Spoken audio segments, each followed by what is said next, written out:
বিশ্ব রাজনীতির অঙ্গনে নতুন করে তৈরি হচ্ছে এক অদ্ভুত সমীকরণ। আন্তর্জাতিক মঞ্চে যাদের নাম শুনলেই পশ্চিমা বিশ্ব, বিশেষ করে যুক্তরাষ্ট্রের বুকে কাঁপন ধরে, সেই 3 পরমাণু শক্তিধর দেশের নেতারা এবার এক ছাতার নিচে আসতে যাচ্ছেন। যুক্তরাষ্ট্রকে ছাড়া এই 3 পরশক্তির এক হওয়া ভিন্ন কিছু ইঙ্গিত দিচ্ছে বলে মনে করছেন বিশ্লেষকরা। পাশাপাশি প্রশ্ন তৈরি হয়েছে, কোন দিকে যাচ্ছে বিশ্ব?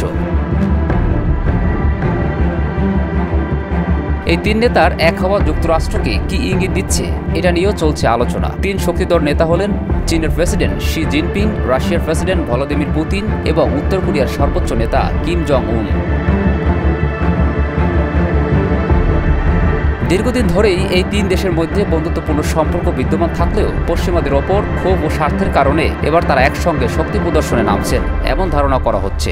বিশেষজ্ঞদের মতে তাদের আসন্ন বৈঠক কেবল প্রতীকী সৌজন্য সাক্ষাৎ নয়, বরং বিশ্ব রাজনীতির পালাবদলের ইঙ্গিত বহন করছে।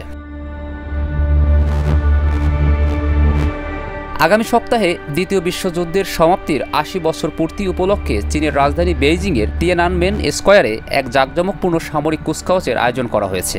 দিনটি ইতিহাসে বিশেষ তাৎপর্যপূর্ণ, কারণ ১৯৪৫ সালের ৩রা সেপ্টেম্বর টোকিওতে মিত্রবাহিনীর কাছে আত্মসমর্পণ করেছিল জাপান। সেই স্মরণীয় দিনে নিজেদের আধুনিক সমরাস্ত্র ও সামরিক শক্তি প্রদর্শন করবে চীন। এই আয়োজনে বিশেষ অতিথি হিসেবে উপস্থিত থাকবেন রাশিয়ার প্রেসিডেন্ট পুতিন এবং উত্তর কোরিয়ার নেতা কিম জং উন। চীনের পররাষ্ট্র মন্ত্রণালয় ইতিমধ্যে তাদের অংশগ্রহণ নিশ্চিত করেছে। এখানেই শেষ নয়, চীনের মিত্র রাষ্ট্রগুলোর শীর্ষ নেতারাও যোগ দেবেন এই প্যারেডে। উপস্থিত থাকবেন ইরানের প্রেসিডেন্ট মাসুদ পেজেশকিয়ান, বেলারুশের প্রেসিডেন্ট আলেকজান্ডার এবং ইন্দোনেশিয়ার প্রেসিডেন্ট সুবিয়ান্তো।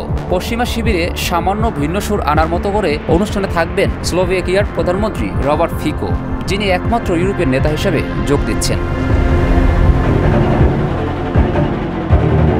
পাশাপাশি দক্ষিণ কোরিয়ার ন্যাশনাল অ্যাসেম্বলির স্পিকার উ ওয়ান শিকো রয়েছে অতিথিদের তালিকায়। আন্তর্জাতিক বিশ্লেষকদের মতে এই আয়োজন নিছক কোনো স্মারক দিবস নয়, বরং এর মধ্যে দিয়ে চীন, রাশিয়া ও উত্তর কোরিয়া একত্রে বিশ্বকে নতুন বার্তা দিচ্ছে।